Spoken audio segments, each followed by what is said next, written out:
येथील जय हनुमान विकास सोसायटीने सुरू केलेले अनधिकृत बांधकाम थांबवण्याबाबत तहसीलदार यांनी वारंवार लेखी कळवूनही संस्थेच्या पदाधिकाऱ्यांनी तहसीलदारांच्या आदेशाचा अवमान करून बांधकाम सुरूच ठेवले होते। तहसीलदार अतुल पाटोळे यांनी जिल्हाधिकारी यांनी दिलेल्या अधिकारानुसार अनधिकृत बांधकाम त्वरित थांबवण्याबाबत 20 जानेवारी रोजी आदेश केला आहे।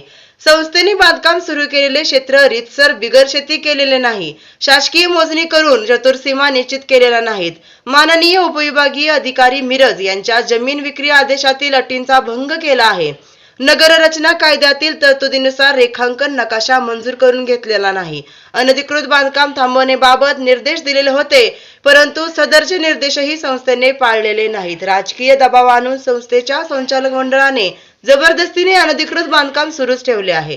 जिल्हा मध्यवर्ती सहकारी बँकेचे माजी चेअरमन जगन्नाथ पांडुरंग मस्के हे या संस्थेचे संस्थापक आहेत, तर नवनाथ जगन्नाथ मस्के संस्थेचे विद्यमान चेअरमन आहेत।